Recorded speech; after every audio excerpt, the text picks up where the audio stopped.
А вы смотрите информационный выпуск Камши-Кшара. Здравствуйте. В преддверии 26-й годовщины Победы в Отечественной войне народа Абхазии в Музее боевой славы состоялась акция «Мой герой». Традиционное мероприятие ежегодно проходит по инициативе благотворительной организации «Керас» совместно с компанией «Аквафон». В рамках акции ее организаторы поздравили ветеранов с наступающим праздником и вручили им денежные сертификаты. Репортаж Амелии Бисмарк. Акция, посвященная предстоящему празднику Победы, началась с церемонии возложения цветов к мемориалу славы в Сухуми. По приглашению благотворительной организации «Керас» в ней приняли участие семьи ветеранов.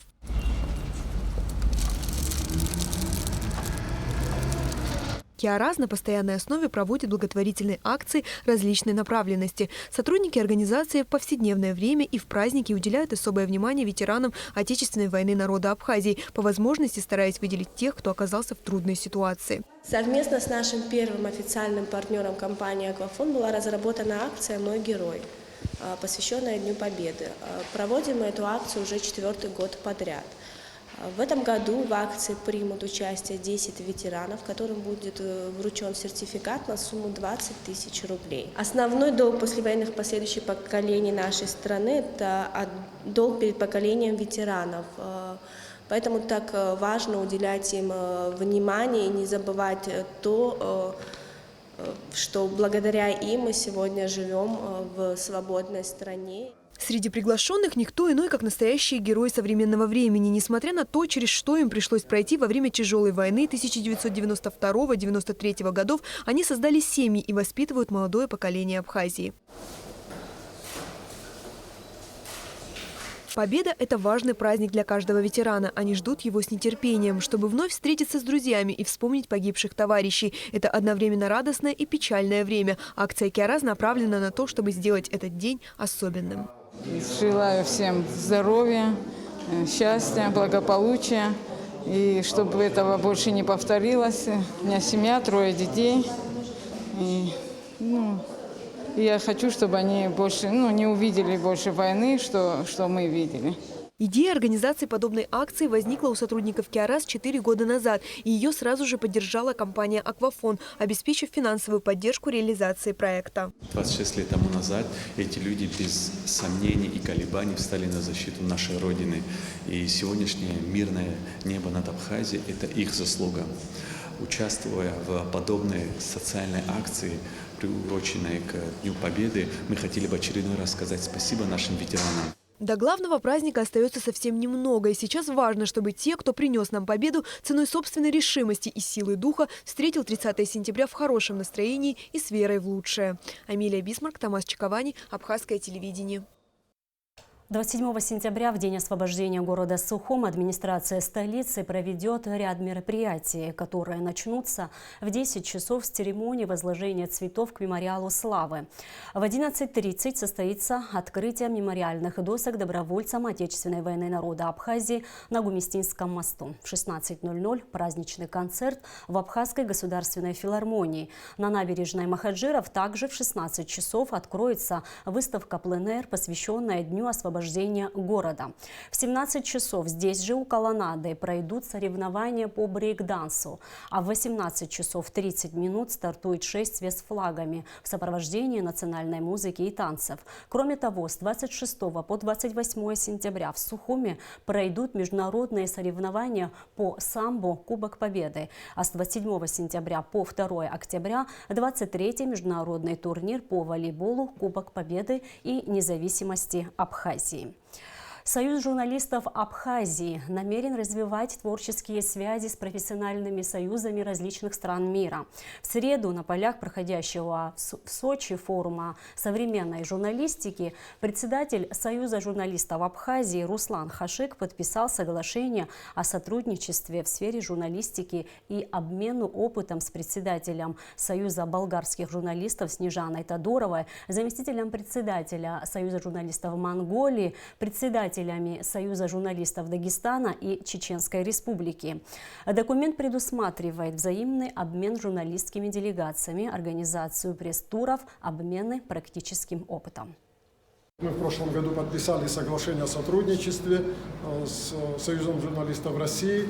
Мы активно сотрудничаем, они нам создают условия, что мы здесь рядом с вами, здесь на вашей площадке, здесь в Сочи. Мы с утра подписали соглашение о сотрудничестве с Болгарией, с Монголией, с Дагестаном. И у нас есть огромное желание приехать большой журналистской командой в Дагестан, приехать в Чеченскую республику, в Грозный, пообщаться с вашими коллегами, с нашими коллегами в редакциях, посмотреть, как страна возрождается. Вы многое пережили за последние 30 лет, и то, что сейчас, на каком уровне находится ваша страна, ваша республика, и СМИ республики, и то, что вы сейчас презентуете, это очень привлекает. Естественно, чтобы вы также посетили нашу страну, посмотрели, как работают СМИ, и отдохнули бы в Абхазии. Спасибо вам большое.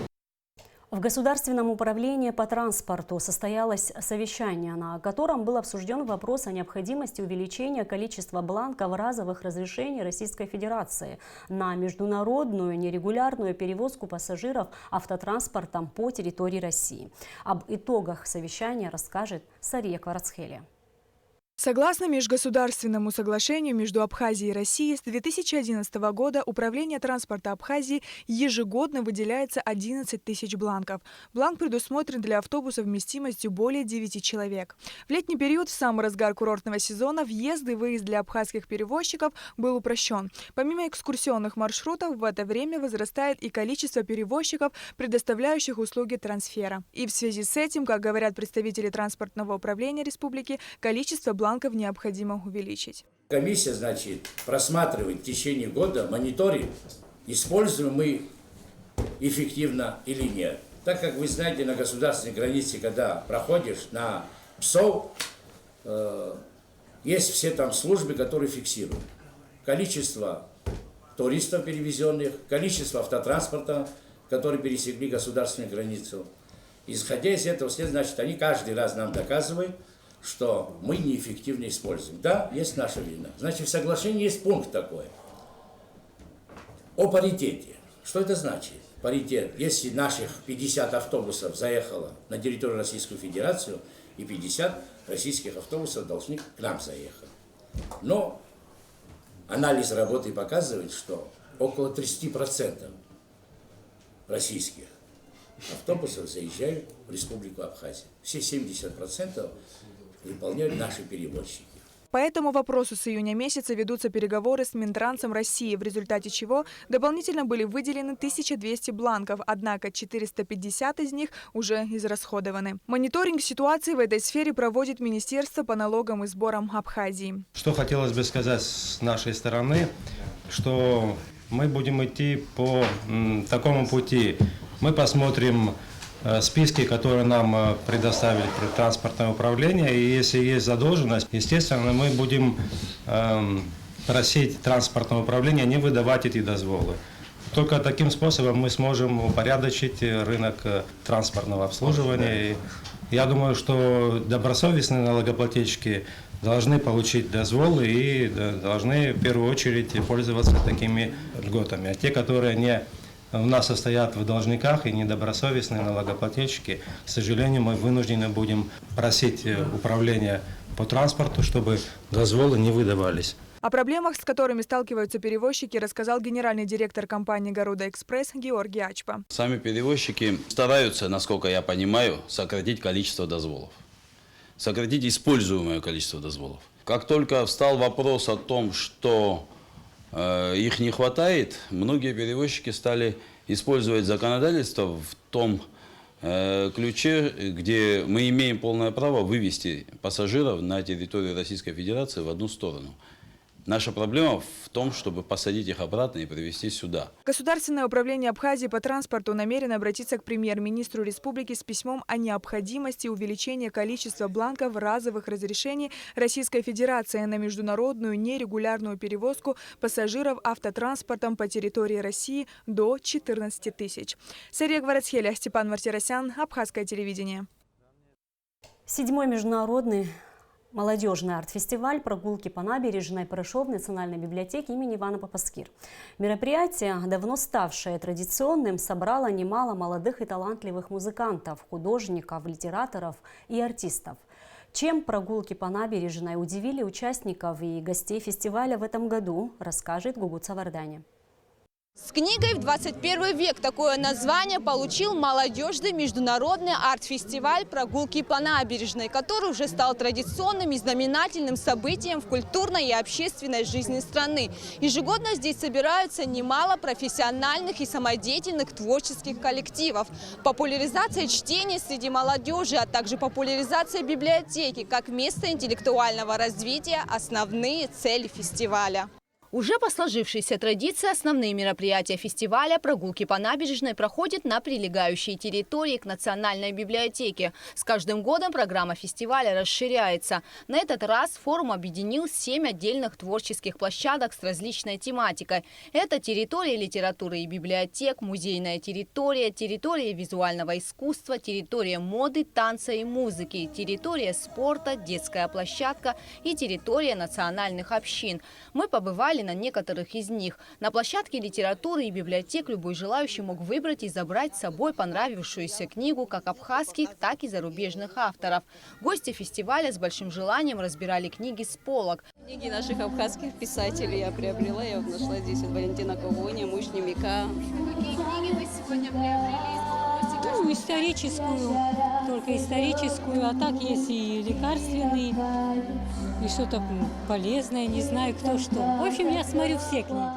На площадке визуального искусства и национальных ремесел были выставлены изделия ручной работы, а также картины юных художников. Учащийся внешкольного центра воспитания города Гудаута Соломон Чанба представил на фестивале 5 своих работ. Я занимаюсь уже год и принес вот такие картины. Еще занимаюсь глиной, и вон там есть мои 2 работы.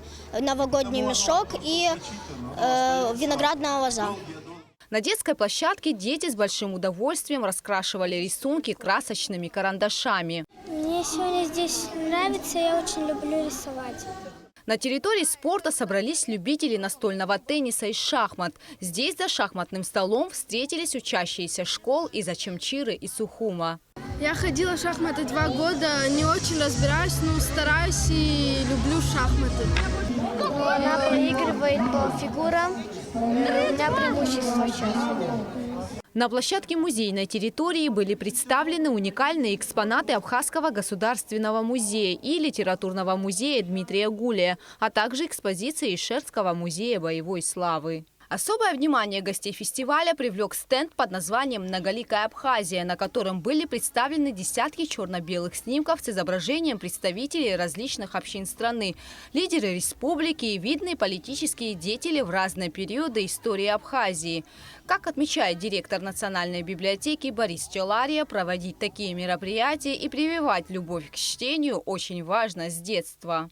Не прочитав нужное количество страниц, ребенок, понимаете, не может впоследствии сформировать предложение, четко выразить свою мысль, то, о чем он хочет сказать. Поэтому без книг никуда. С каждым годом увеличивается количество участников и гостей фестиваля. В этом году на фестиваль приехали и сотрудники Краснодарского юношеского музея имени Ивана Варавы.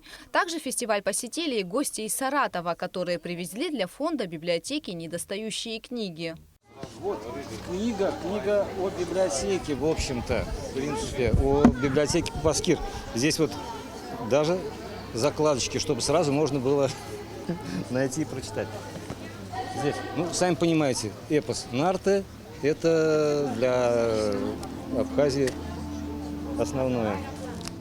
Одним из самых главных принципов фестиваля является открытость и доступность. Поэтому в этом мероприятии мог принять участие каждый желающий, любой творческий коллектив. Организаторы молодежного арт-фестиваля «Прогулки по набережной» планируют в следующем году реализовать и другие проекты, а также еще больше расширить число участников и гостей.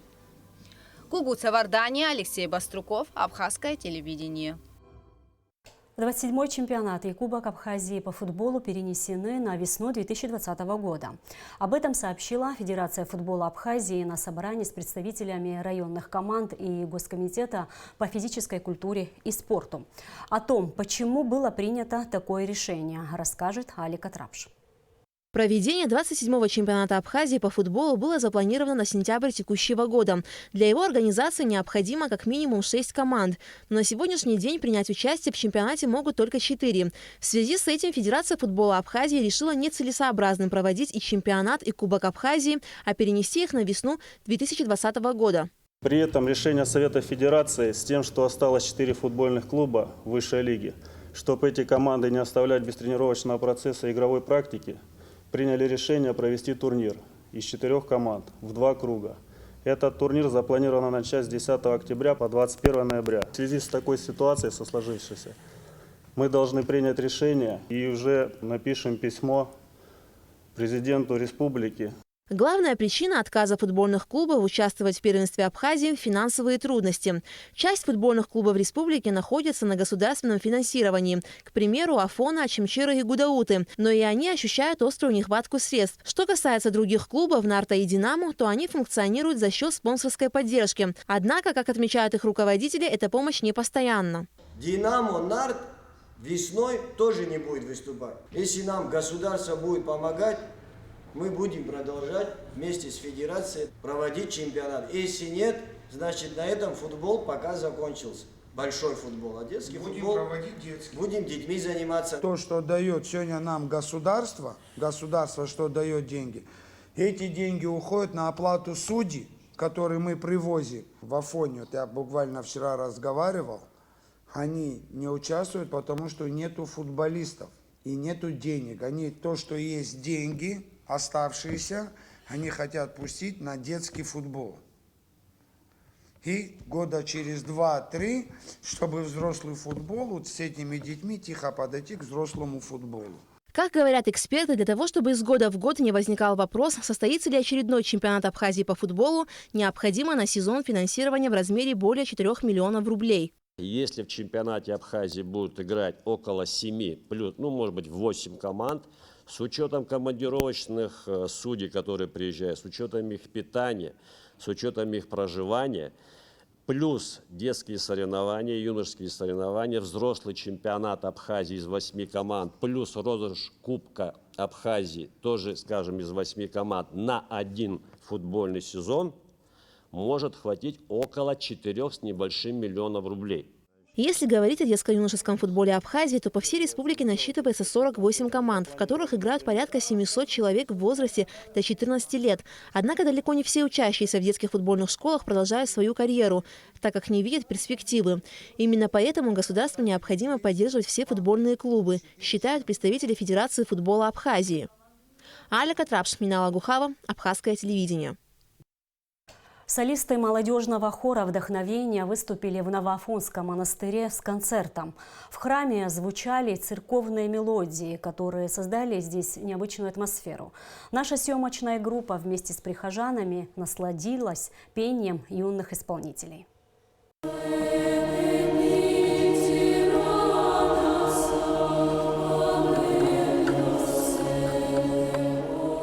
Полет души, успокоение и прилив сил. Такие чувства испытывает даже тот, кто впервые слушает подобное пение. Кажется, все замерло. Вокруг только льющаяся мелодия, которая дарит человеку покой и счастье.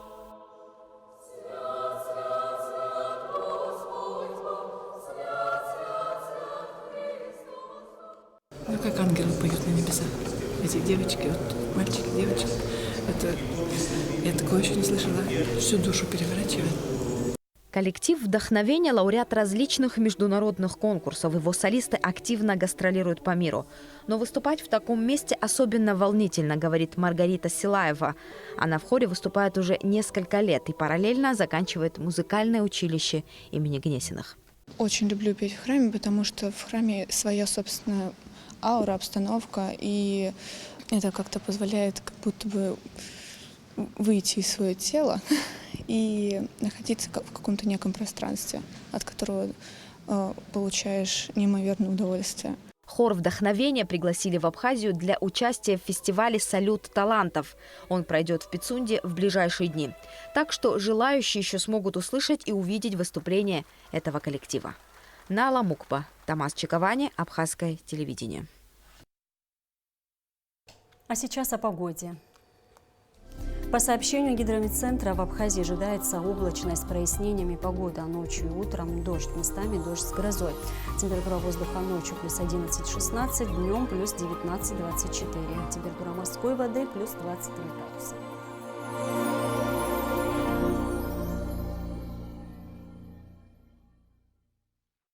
И на этом наш выпуск завершен. Всего вам доброго.